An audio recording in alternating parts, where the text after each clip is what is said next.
really gorgeous. Good. Yes, and it's a recent move for us. So we're settling into this place that is both a challenge, a chore, fun, it's one of those things. So, Yep. and you live I live just west of Minneapolis, okay. and this is the first time I have ever owned a house. We bought it in October. And Ah, I heard you say a challenge and a chore, and I thought, oh yeah, I'm learning about that. they all are challenges and chores. This one, since it happens to have be a log house at one end and a stone room at the other end, and it has a guest house plus office structure on the building, on the property, and my husband is building a workshop, and it's 4 acres, and very little of it is civilized at all. It's is wonderful, but it's also Yep. the question, what did we do this for anyway? Besides, we can have workshops here, that's a master plan there. Right. Yeah. So, and I know that Laura's new place, isn't that part of your hopefuls for someday? It is part of our hopefuls. The basement is finished. And so right now we have some exercise equipment and craft stuff, but it's very easy to put that away. And once we can gather in person, it'll be a lovely workshop house concert space. And we have a fire pit, so we could do some really nice stuff with that. Oh yeah. Yeah. That's, it'll be fun when we can do stuff like that. Yes, it will. It will. And we'll appreciate it all the more. Yes. Hey folks, welcome to the Small Tooth Dog Publishing Group live during the Tucson Festival of Books virtual conference. I am Sean Buvala. I'm in Arizona. You hear Laura Packer talking. She's in Minnesota. And you hear Harriet Cole as well, who is in New Mexico. Over on our chat box monitoring stuff is Kelsey, who's also in Arizona, and she'll be able to help you there. Please feel free to put your questions, your thoughts, etc. in the chat box. And we will get to them as we can. Also, Kelsey will put links in there for you as well. We are so happy to be part of the Tucson Festival of Books this time around. I'm so glad that, last year we had to cancel last minute. There was no way around it. That's the way things went.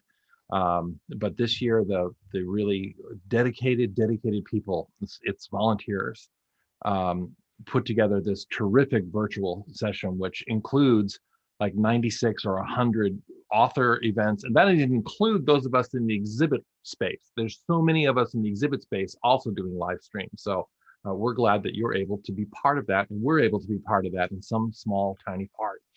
We've had a couple of live streams already today. And the next one that we're going to do is the one that you've just tuned into, which is improving your writing with the secrets of oral storytelling. And the panel is actually turned into a panel, which is terrific. I love that. It'd be myself. You've met Harriet Cole earlier today when in her talk about her book, 15 Pounds of Muscle and Bounce. But the new person to our calls is Laura Packer. So Laura Packer, I want to welcome you. I'm so glad to be here. Thank you. Added you to the list there. We're going to talk about 3 storytellers are going to talk a little bit about how oral storytelling, that is standing and speaking a story, informing a story, how that can influence your writing. We know the power of oral storytelling, of being able to learn to tell stories first. We know the power of that. We know the power of the arts. I remember a school principal who said to me, I was talking about, let's use storytelling, let's use the arts. And she said, stop, you don't have to tell me this. She says, when we added arts programs to our school, when we added storytelling, when we added arts to our school, our test scores went up. That's all I needed to know. So, the power of oral storytelling and being able to communicate that way is good. So that is what we're going to be talking about. But before that, let me just kind of get you filled in on what is also happening with the rest of our stuff as well. We're in the 1 p.m. space with the oral storytelling. At 3 o'clock, there'll be a kidlit panel, which I know that I'm on. Harry Cole will probably be back, plus several others. I think Amanda's going to join us for that one. And then also at 7 o'clock tonight, I'm doing a workshop on So You Want to Publish a Book. What are the new and different ways of looking at publishing now? Even in the last decade, publishing has changed considerably. Tomorrow, there's more. Oh, there's more tomorrow. Sunday at 10 a.m. All of these are Arizona times because it's the Tucson Festival of Books. We're going to talk about what have you learned on your publishing journey. I think maybe both of these folks will be back. I don't know. Whoever is here, we're going to talk.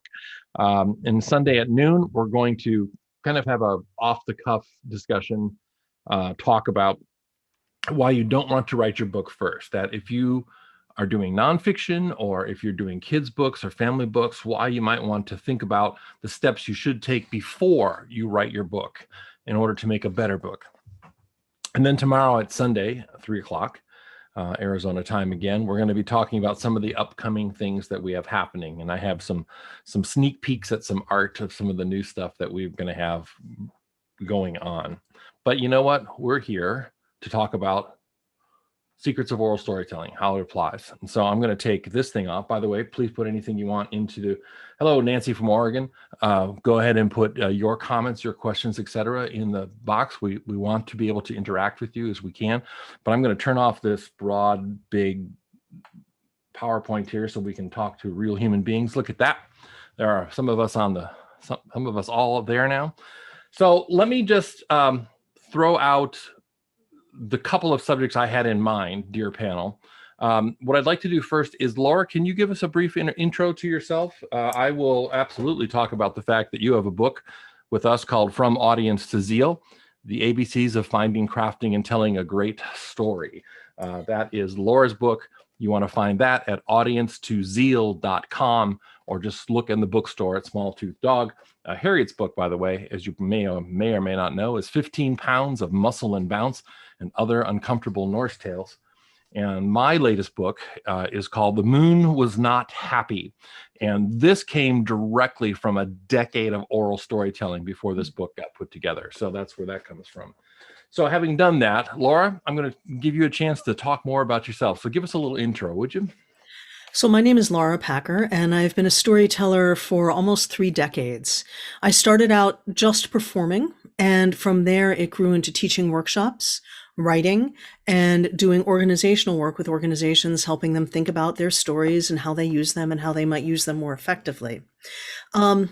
I have traveled the world with my storytelling, which has been a great delight. And it is humbling and wonderful to note that From Audience to Zeal was a 2020 Storytelling World Award winner.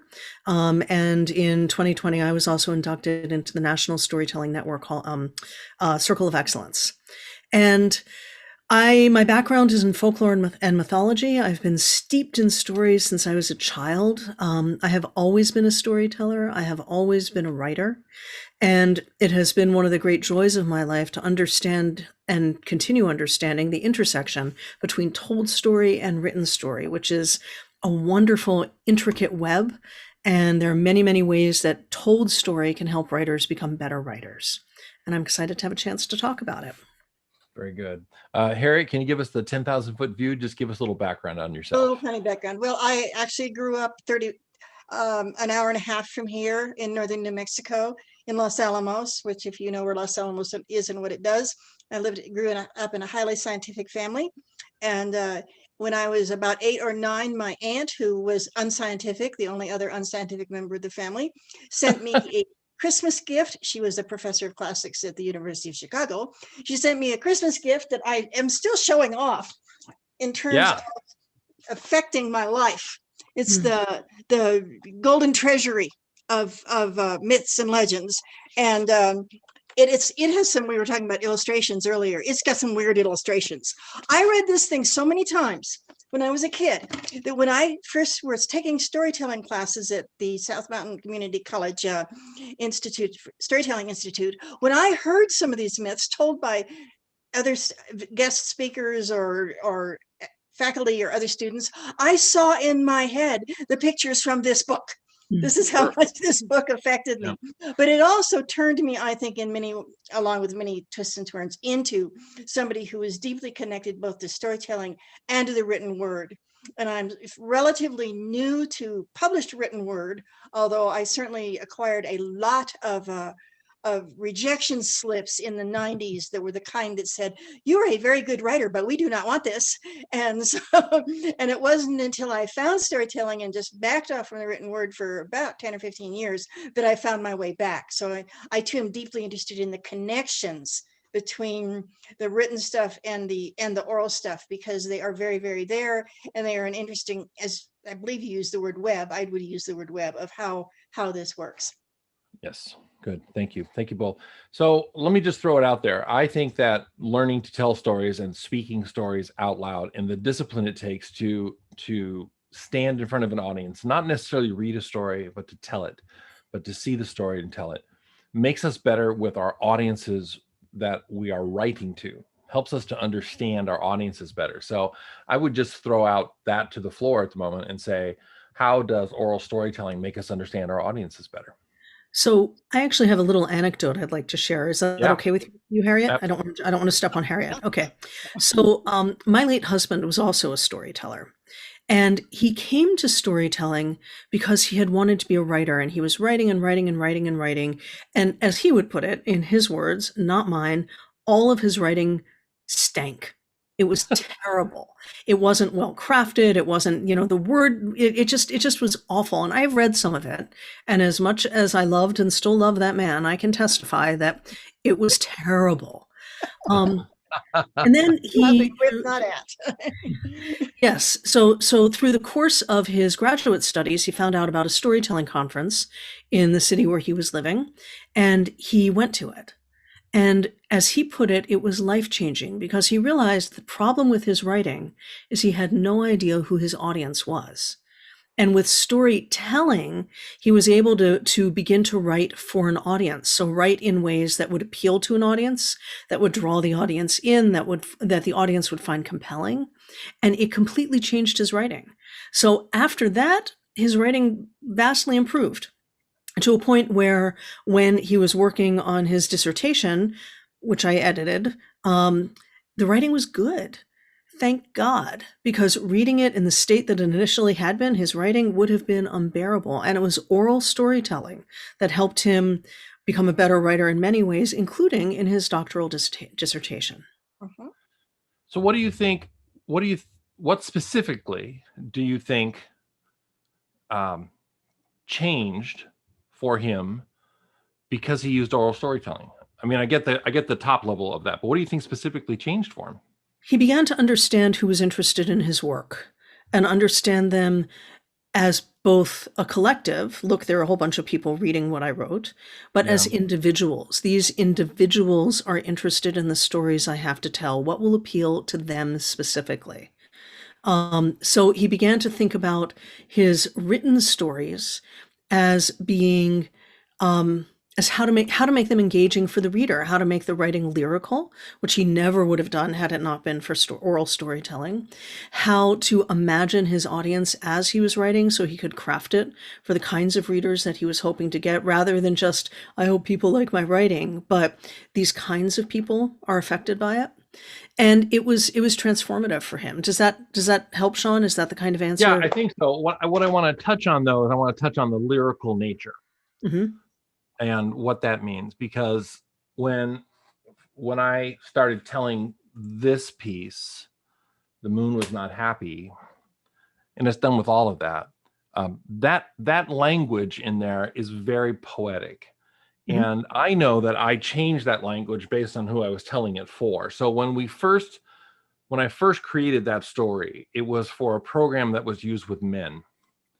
And the story was about, so the moon is not happy because the sun is so arrogant, thinking the sun thinks that the sun is better than the moon, right? Ego issues, all that stuff that happens, especially with men. So in the book, it's brother sun and brother moon both, and I know that I changed that language of that based on who I was telling it to, and how they spoke to each other. So the thing that the moon learns is that the moon has to have the sun, because the sun gives the light to the moon and the moon reflects it. And when we're talking to men in particular, talking about issues of ego, that says, well, it's okay to have help. It's okay to be in somebody else's light when you need to be. And so the language there would tend to be much more, I want to say angular. I don't know how else to describe that.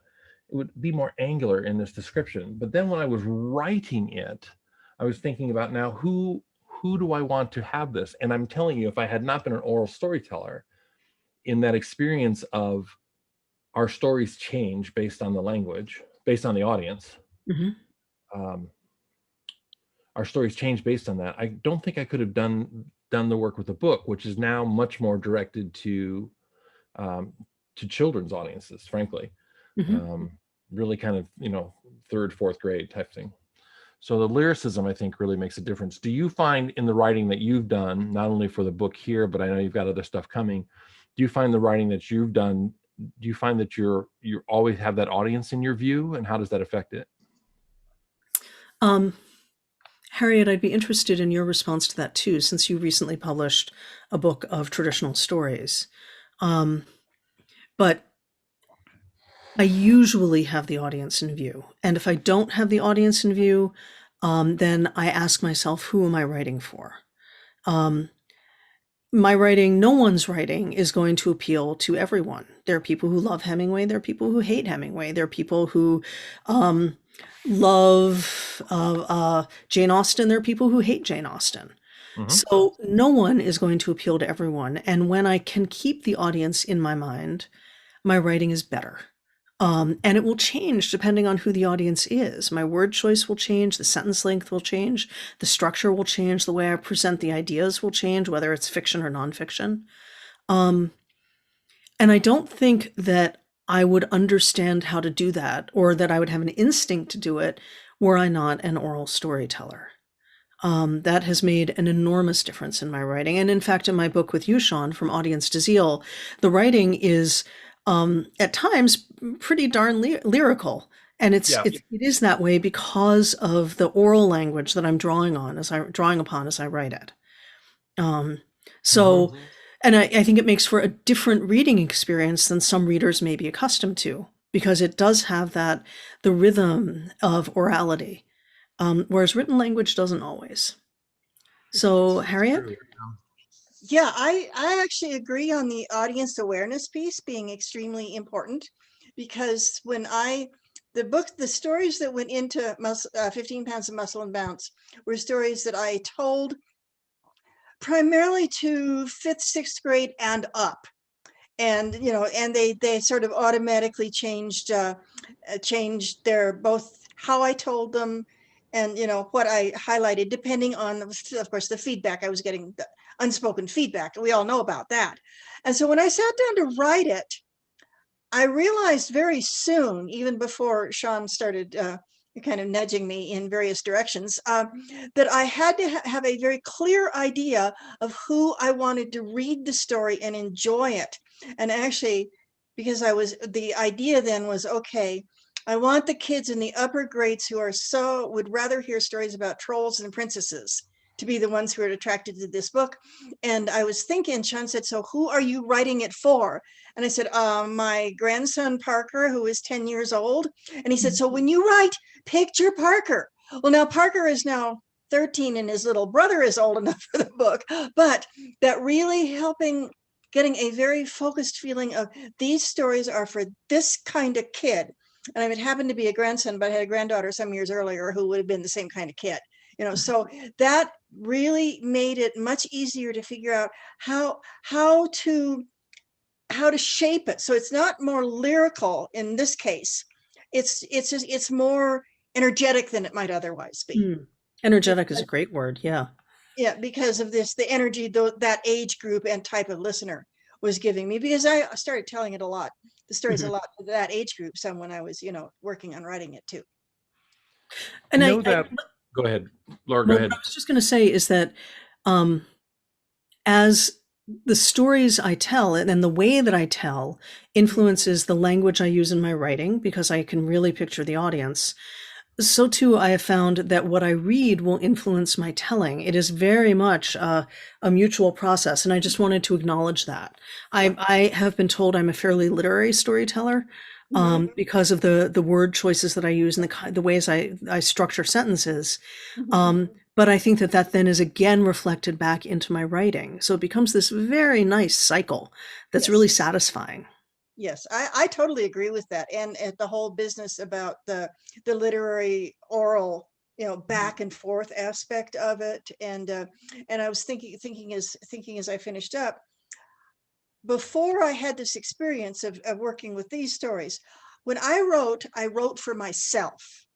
I saw myself as the audience. And Sean can tell you, because he's gently told me, sometimes I get a little bit over analytical and academic from what I'm trying to do. Right. Yeah, you have mentioned that, Sean. and he's totally right. And it's something that as I move on with other things, I need to remember, I'm not writing for me.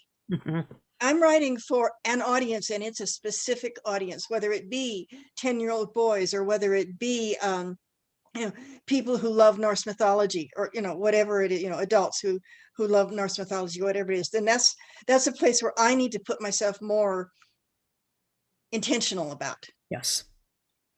I think that the intentional thing is really important. When I am booked to do a live storytelling event, my first question to them is, outside of the date, right, is who's going to be there?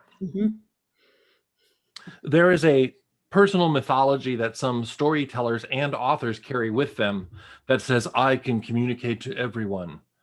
No, you can't. And you can't. I thoroughly believe this. I mean, I'm saying you can't. You can't just walk into an audience and then look out there and go, okay, now I'm going to figure out what to tell, what to say. And I believe that's true about writing too, that I have to know ahead of time. Now, here's the deal. And I mentioned this in one of the other ones. Sometimes you go to an event and they tell you it's going to be fifth graders and it turns out to be, babies and pull-ups. That happens. That's different. Okay. And that's a different skill set. But for the most part, I need to know who's there. And I can tell you, I don't have a copy of the book here. Let me get out of the way here. That book back there, Daddy Teller was the first book that I wrote. And when I was first doing it, trying to write to dads about telling stories to their own children, I was having trouble getting focused on it because I didn't have the avatar clearly in my head about who I was writing Daddy Teller to. So once I sat down and said, okay, who's reading this book? His name is Dan. He's 32 years old. He has a blue collar job. He comes home at the end of the day exhausted because he's the kind of the shower after work people, right? The people that really physically work for a living, right? And so he comes home, and when he gets home, his significant other says to him, because he's got 2 kids and 1 in the oven, he's got 2 kids, and the significant other says to him, you have to do more with your kids, which pisses him off because he doesn't know when the hell else he's supposed to do anymore with his kids. He's not a bad man. He's not difficult, but he needs that. And so, and I knew when I first started to put the book together that Dan's not going to buy this book. The significant other is going to hand that book to him and say, you should read this. And I needed to make a book so that when Dan got that book in his hand, the printing was crystal clear. It didn't look like school books. It wasn't like this thick. It was very thin, very easy, very quick to read. That discipline came completely from oral storytelling. That there's a difference between telling to a men's group, a men's group, or the hat club, or the women's auxiliary, or the women's chamber of commerce, or the dads and sons group. All of that changes based on. And so when I wrote the book, it absolutely influenced that skill of oral storytelling. Absolutely influenced how that went together. I want to respond to yes, none of us can tell stories or write for everyone. And nor should we, because I can't necessarily know what someone else's experiences are. I can know what a certain subset of people's experiences are. Can't know everybody's. And one of the things that storytelling has really taught me that has informed my writing is to be humble. And to remember that I am actually in service to the people who listen to my stories and read my books. That my job is not to say, look at me. But my job is to figure out how I can serve the people who are so generous as to give me some of their time and attention. And if I approach it as service, then it becomes much easier for me to think about what stories do they want to hear? What stories would be useful or informative for them to hear? What do they want to read? What do they like to read? How can they find this accessible? Yes. And it is, oral storytelling has been an excellent and sometimes very difficult lesson in not taking myself too seriously and in remembering that I am not an important person. And that's also the case with my books. Someone might be engaged with one of my books, but that doesn't mean that 6 zillion other things aren't happening to them and in their lives. That book is not the most important thing in its life, nor should I think it is. Right. So I wouldn't have come to that had it not been for oral storytelling and for believing that what I do is service work. I know that that's one of the things that I teach because we teach, making a living as, and I know you do this too, making a living as a creative. And the idea of service for some people is really hard because they want to be an author or a storyteller, or, which I get. I get that. I get that it's, for sometimes in the beginning, it is ego that drives us to do this. Can I share a story with you, a short anecdote? Yep. So it took me several tries to get to the place of being able to make a living to be a working artist. And I use the phrase working artist really intentionally because it's about doing the work. So the first time I tried, I announced to the world that I was a storyteller available for hire and waited for them to come. And very soon I had to go get a job to be able to pay my rent. Right? So it is, the ego had to get out of the way. And the second time I had a better idea of what was going on and how to run a business and how to think about it. But some external stuff happened in my family and everyone's understanding of my work was that I had time because I didn't have a job. And so it was the third time that I finally figured out how to do it. But I think this is relevant to storytelling as a tool for writing, because storytelling helps you remember that there is this vast audience in front of you and that your ego is not what's there to be served necessarily. Sure. I mean, any performer, any author who gets their book out there has some ego. We all do. But, no, not you, Sean, anybody but you. I'm teasing. But storytelling gives us those reminders in some really powerful ways. And also another thing that I'd add about storytelling and writing is, as a writer, I never know who's going to read my book and what they're going to take from it. So I have to be able to let it go and give them permission to find whatever the heck they want in there. And it was storytelling that taught me to do that I can't control what people are going to take from my work. Right. We can adjust on the fly a little bit. When we're doing live storytelling, I can adjust to where the audience is and isn't reacting, but I certainly can't do that in a book. Right. I mean, just put a book out for review and watch what people will bring interpretations to your book that you never knew were possible. That's really something else. If you have questions or thoughts, people that are watching us today and joining us for that, thank you for being here. I do know we have one question here from Nancy, Nancy, we will come to your question. Okay, terrific. Nancy's asking, do you memorize your stories or read them to an audience? I want to hold answering that for a moment, but we will talk about that. I want to dive into another side of this just so we can hit multiple subjects here. One of the other things for me that oral storytelling allows us to do is develop characters. Being able to think about characters differently because we come from them from an oral storytelling. So I'll throw that to the floor to both of you. How does oral storytelling influence what we know about our characters? Harriet, why don't you start? I've been talking a lot. Okay. How does oral storytelling influence what I know about my characters?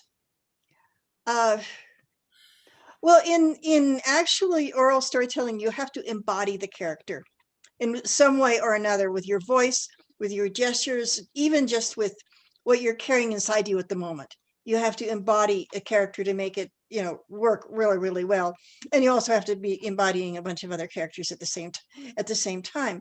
And it's this embodying part, I think, that I brought to, the particularly Muscle and Bounce, that I had been embodying those characters on the in various oral storytelling for, in some cases, quite a few years. And then to realize that I had to take this embodiment experience and translate it into something that in some way meant that a reader could get the embodiment experience themselves. Mhm. You know, as I've always heard storytelling described as, you've got this movie in your head and you describe it so that it moves over and lives in somebody else's head, only their movie is what's going to live in their head. But Right. I was in working in making this transfer in storytelling is very similar to working to make this transfer when you're doing the writing, when you're doing it as written. Because in written, in some ways you have more words, but you have fewer non-verbal things that you can do with it, like none for writing. But it's the whole embodiment and how to make that work on the page that I find very interesting. Yeah. I would echo everything you just said, and I would add to that oral storytellers, we not only physically embody our characters, we give them voice, so we know what their words feel like in our mouths. Yes. And I think in some ways there are many writers, I'm sure, who have profoundly intimate relationships with their characters. Oh yeah. Mhm. But because we fall in love with these characters and get to see the audience respond to them immediately, I think that gives us so much more information about who the characters are, because we see how other people respond to them. Yeah. It's kind of like, you can look at yourself in the mirror and think you look terrible, but you walk out and you see people light up when they see you. You get that reflection back, and it influences how you move in the world. So we get that reflection back to our characters. And so we understand them as individuals, not just in our head, but how other people respond to them. And that means that when we put them onto the page, they will be that much more alive. Because the other characters who respond to them, we already know how people actually respond to them. We don't have to dream it up. Right. Yeah.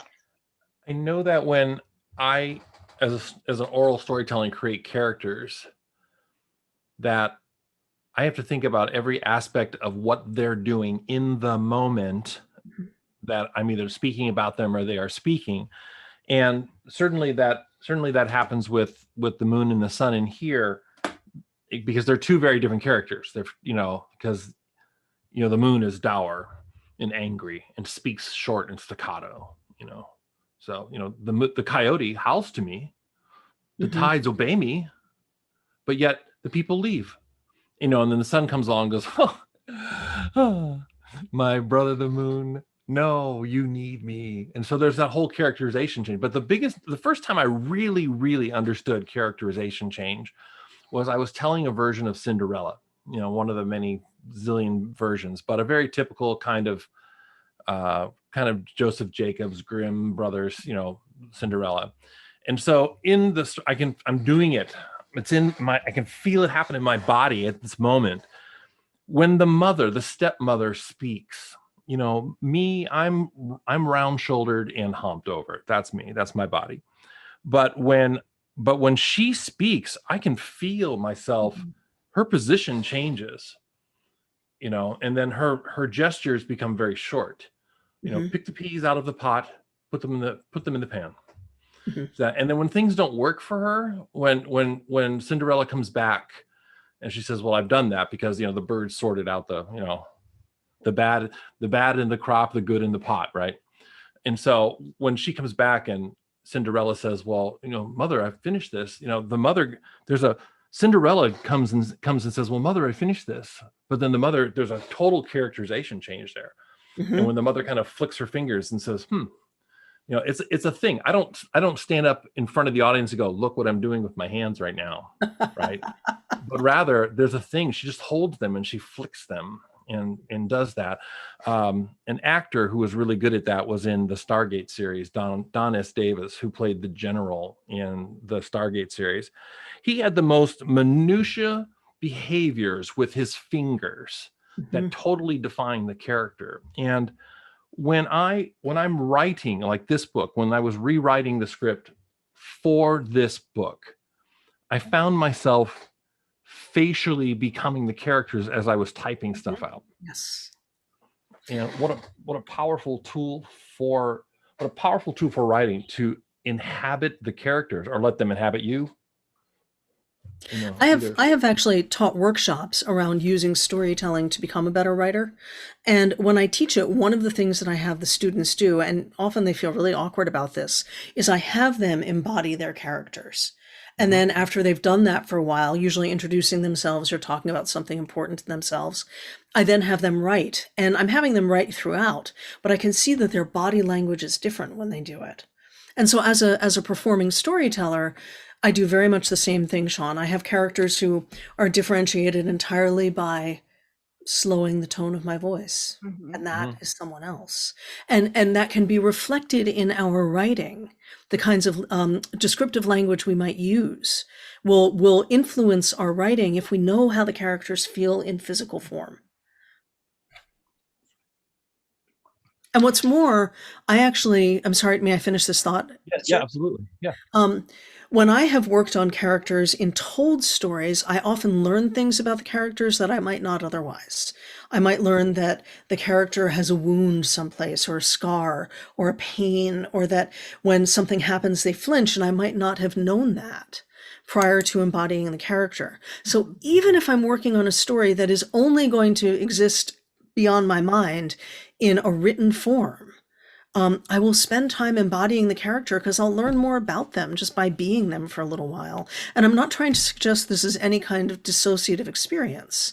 This is a very intentional and deliberate thing. And writing students prosper from it. You know, they flourish when they get to actually embody their characters. Writing unsupported by body is such an in your head, lonely thing that you just don't see a lot of what you could otherwise see in your own story if you're just trying to do it cerebrally. You know, I'm thinking back to my experience with the "this is good but we don't need it" years. You know, that I was limited by trying to do it all in my head. And having then had the years of experience when I wasn't doing any writing, but I was doing all this stuff outside my head, you know, bringing them together has been fun. Yeah. And powerful. It's a very empowering thing. Yes. Yeah, the empowerment is really important, and how much more comfortable I feel in my writing skin when I understand, as anyone can, a character, right? You know, I watched an actor recently who played a long-term character on a sitcom say, I played the character and I don't know everything about him. It was very interesting. I mean, a guy played for 9 years, played a character. But it's emboldening to be able to say, I think I know this one, just for fun. And by the way, if you're watching this right now and you're following us along on YouTube, please feel free to put your questions or thoughts in the box. We'd love to be able to bring you into to bring your thoughts into the process. Laura, go ahead.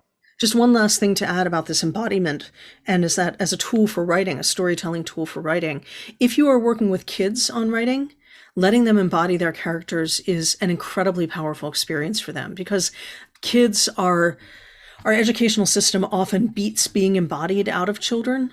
And I have done some writing workshops with underprivileged kids, and I did them specifically on characterization. And we started by having them be the characters, and you could see the light bulbs going off around them because all of a sudden they got it in a way that they hadn't when they'd just been told to sit there and write. Right. We hand them a pen and we say, write. Yeah. You know, which is, because we're adults, God bless those of us who have had to teach, those of you who've had to teach. It's so much work. I get it. But we hand them and say, okay, now write. And what do they write about? If they haven't played with the characters, touched the characters, embodied the characters, breathed through the characters, thought about the way they stand makes a difference in the characters, how are they supposed to write that stuff? You know, and I think that's true. I mean, I can tell when somebody submits a writing to us. We don't do fiction, but I still get fiction submitted to us at Small Tooth Dog Publishing. I still get that. But I can tell when somebody hasn't done a lot of exterior work on the character to know what they feel like, because the characters are dull. You know, if you know that the mother stands up even straighter when she's pissed, at Cinderella, that changes the way you touch the character. Mm-hmm. You know, if you know that the son in the book laughs every time he speaks to the brother, not out of laughing at the moon, but laughing at just how much joy he has being with the moon, right? That comes out in the characterizations. Have either one of you ever played with the idea of having inanimate objects have a perspective in story? A lot. So I can talk about this too much. Do you have anything? Have you done that, Harriet? Not much. I yield the floor to you on this one. Okay. I want to make sure that I'm being polite. All when good. I get excited, I'm not always polite. All good. So yes, and I have done it in many different stories and in many different ways. But as an example, I have a telling of Snow White that is called Snow White Revisited, in which, depending on the audience and on the amount of time I have, there are anywhere between 7 and 16 characters who speak in the second person. You are. It includes the coffin. It includes the trees. It includes the church bells ringing out while the stepmother dances herself to death in red hot shoes. It has included the apple. So yes, I do characterizations from inanimate objects, particularly in traditional stories, because people already know that, they already have the framework, so it isn't that hard for them to make the leap to something experimental. But I love doing it because all of those inanimate things have something to say. I have a telling of Little Red Riding Hood that it's 5 first-person narratives. So the first sure. The first is the mother, and you may have heard this one, Sean. The second is the woods. We're the woods. The wolf actually doesn't have a voice in this, which is really kind of interesting to play with. But yes, I love giving voice to the things that might be otherwise unvoiced. And it has translated well into writing, and I couldn't do it in writing had I not done it out loud first. I tried to do this. I'm interested in experimental writing and in experimental arts. So I tried to do inanimate objects in writing years ago, and oh my goodness, it was. I don't now, because we're talking about inanimate objects having personalities. I don't want to say, it was dull as paste. Well, paste has an opinion on that, but it was just tedious. But once I started doing it out loud, I could turn it into writing, and it was no longer tedious to read, not just to me, but to other people. Yeah. I just realized that I do an exercise with my favorite age group that I've done in a number of times, where I tell a brief story and then I invite them to retell from the point of view of either another character or an inanimate object or anything. And this actually I do mostly in sacred and formation, youth formation type churchy settings. So it's usually a sacred story, but you get some. One young man told the parting of the Red Seas from the point of view of the fish. Yeah. And just this is the same sort of thing. And not only can you do it to improve your writing, but you can do it to certainly improve your listeners' interaction with the story. So yeah, there is, I remember the richness of that. I just hadn't thought that, inanimate, I was thinking a pencil and not realizing that I could look broader. But I mean, you can do it in a variety of different voices. I actually told a third person, so he, she, it, narrative of the Holy Grail. Going from being crafted as just as a simple clay cup to being lost to King Arthur, to being in a thrift store. So and I told it as a third person history, but the Holy Grail was the protagonist. Right. Yeah. I mean, I do first person with the kids because they're a little bit more comfortable with doing it like that. I mean, trying to figure out what third person is not where we're going with that with that exercise at that point. But right. Well, I think that's a strong writing exercise. Yes. And in some reasons it's hard. And again, this is the third call I've mentioned the idea of abstract thinking, that kids don't hit abstract thinking until 4th, 5th, 6th grade. 5th grade usually is the number. And so when we start saying, what is the chair feeling? They don't necessarily have that POV. But Right. because they have such rich imaginations, you can say, hey, can you pretend the chair is alive? Yeah. So if you phrase it in a different way, then they can run with it. Right. Right. And to go and I agree with that. Then my only point is to add to that is those deeper levels of the chair being able to self-reflect. Mm. Yeah. So, but yeah, I know, I love it. I think it's a great exercise, but it's not just one we do for fourth graders. It's exercises to, when people get stuck on a story, that's something I'll say to them. And I've done that for writers and storytellers. It's like, all right, so you're stuck. So what's in the picnic basket? We'll go back to your Red Riding Hood reference. Yeah. What's in the picnic basket? Yep. What did that say? What's the, if you tell a version with the hunter, for example, what's the hunter's POV? What has the hunter done? And to be able to write content, because you've done the exercises, because you've spoken the words the hunter says.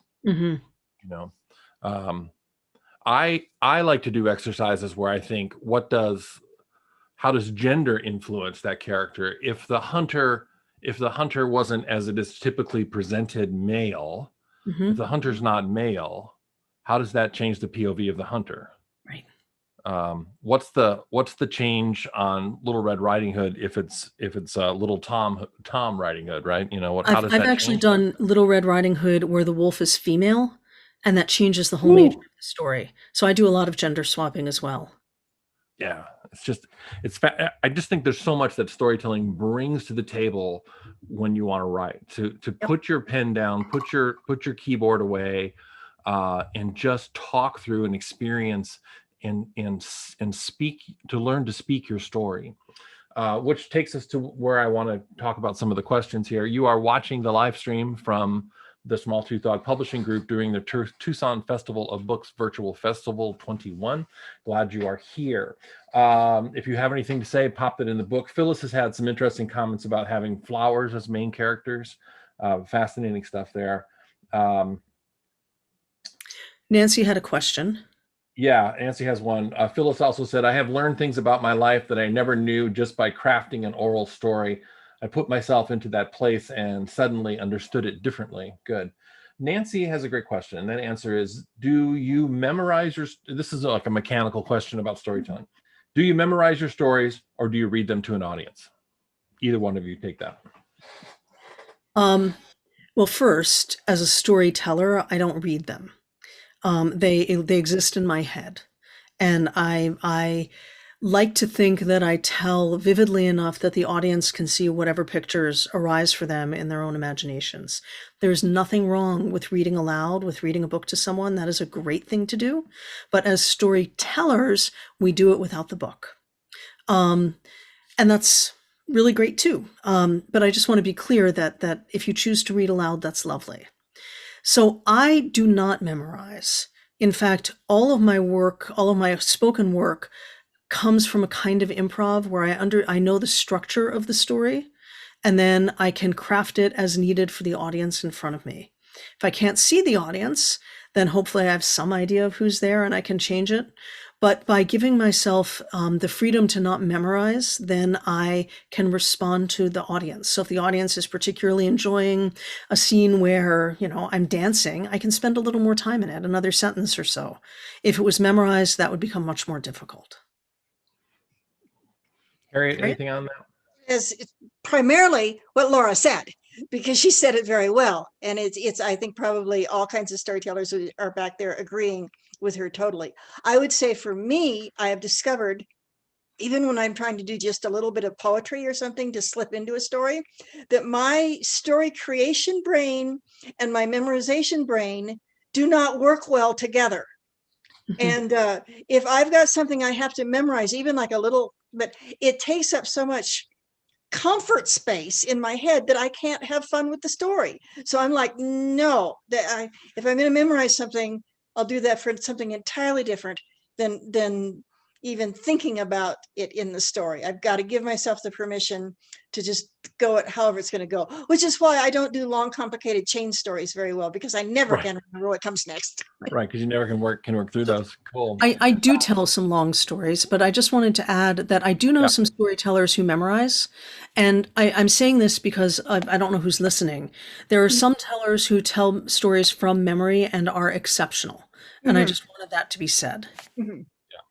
I think the first thing, one of the things that I teach people is learn to tell your stories and not read them, because there's a discipline of forming story in your head and telling episodically versus telling the next word. Makes a big difference in that. One of the things that really changed my mind about how the written word is read on stage is I started to do more with the spoken word community here in Phoenix, and went to stuff where I was clearly the oldest person in the room. And to watch those young people share stuff that, they're not reading it off a script, I don't have my phone in front of me, but they're reading it off their phone, right? It's such a different world now, right?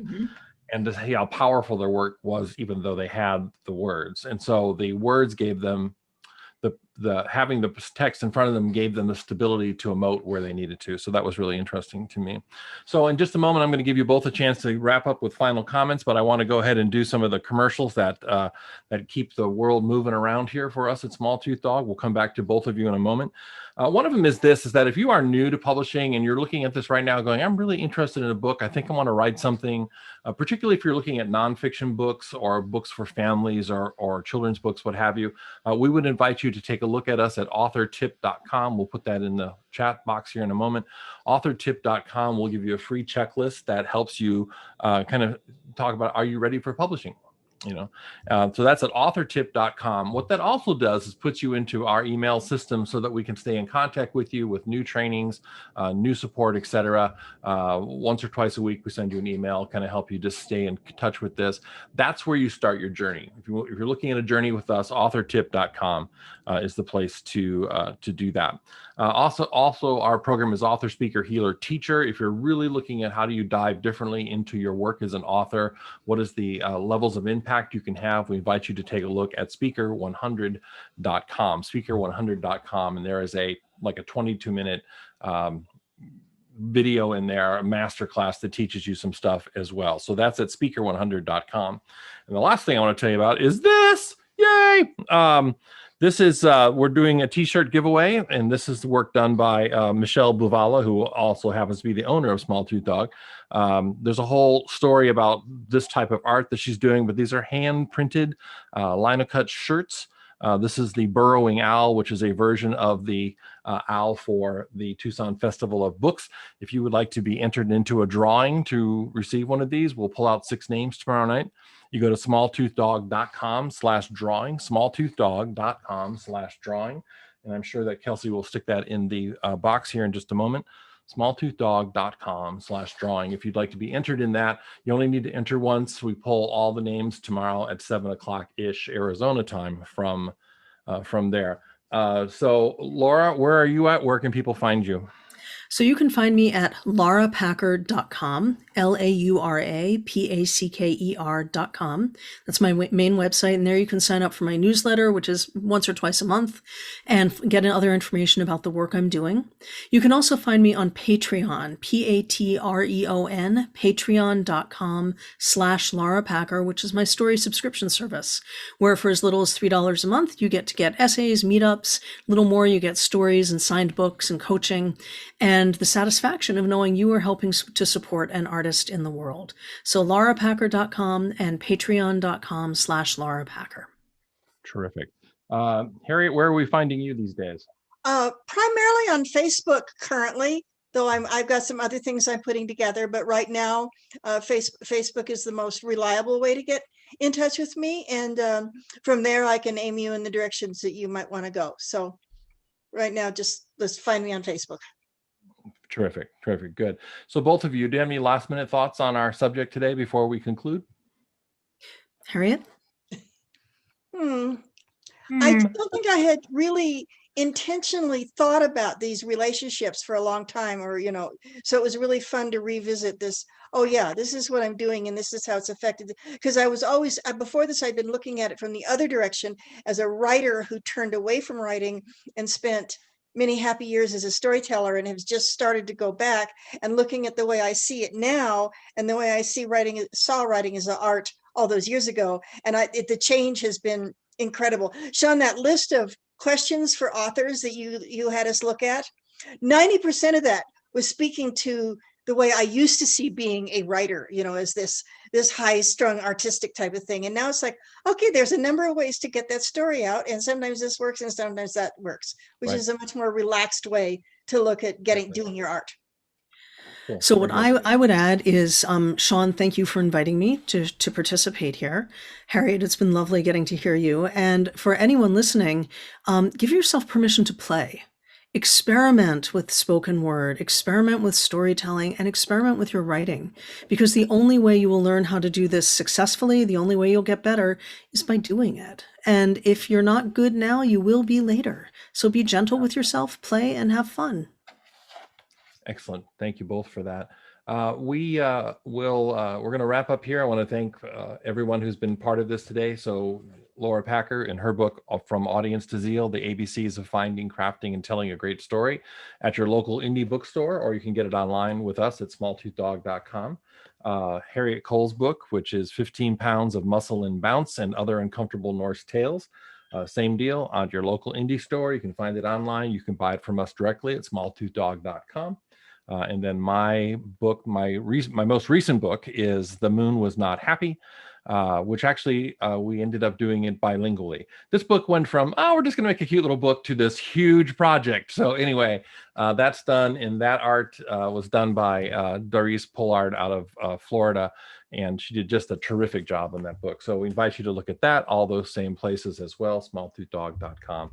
Hey, folks, we will be back at 3 o'clock to talk about Kidlit and children's literature and writing kids' books and, putting stuff together like that. And so we'll be back with a group of people then at the same place. If you need the link to find us again, just go to smalltoothdog.com. The links are bright and posted on the top, how to come back here and see that. So that's 3 o'clock Arizona time, 2 p.m. Los Angeles, 5 p.m. on the East Coast. And we hope to see you then. We're having a great time today. We're so glad to be able to do this. Thank you to both of my guests.